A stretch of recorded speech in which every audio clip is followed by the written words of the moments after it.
You see, it doesn't matter what you say. It matters what you do, right? It always has.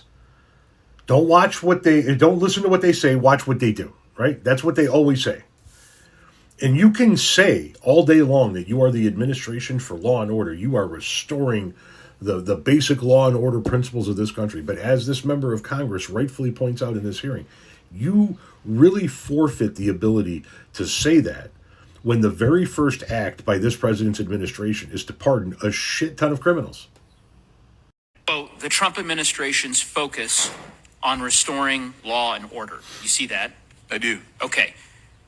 How many convicted felons has Donald Trump pardoned? I don't think as many as Joe Biden pardoned. Joe Biden. Okay. There you go. How many is that? I don't know. You don't know. Okay. So, And also, you answered the question. Thank you for answering the question, Mr. Okay. Davis. Let me help provide some context. Right. I'd love that. Donald Trump pardoned, as you know, on the first day of his second term, over 1,500 defendants who were convicted of crimes connected to the events of January 6th.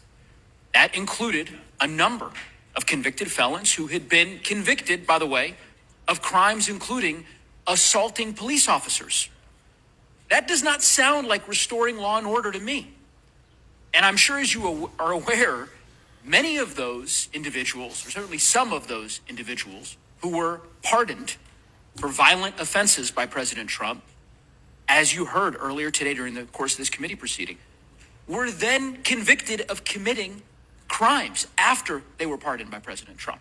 So you could understand why I would be very skeptical of a resolution that says the Trump administration's focus on restoring law and order when the very first action he took as president was to pardon violent felons.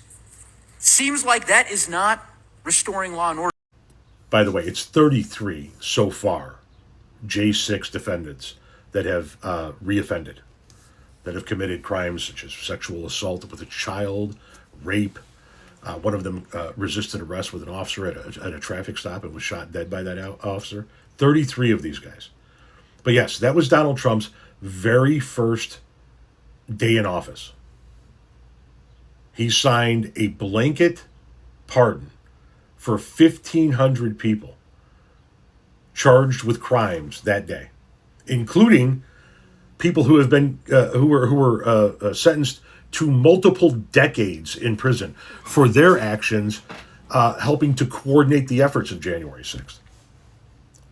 The Restoring Law and Order Party just let him out of prison. And you notice how that guy started his answer. Not as many as Joe Biden.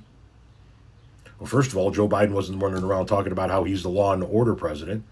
But secondly, we're not fucking talking about Joe Biden, champ. We're talking about your boy, who let 1,500 people out on day one.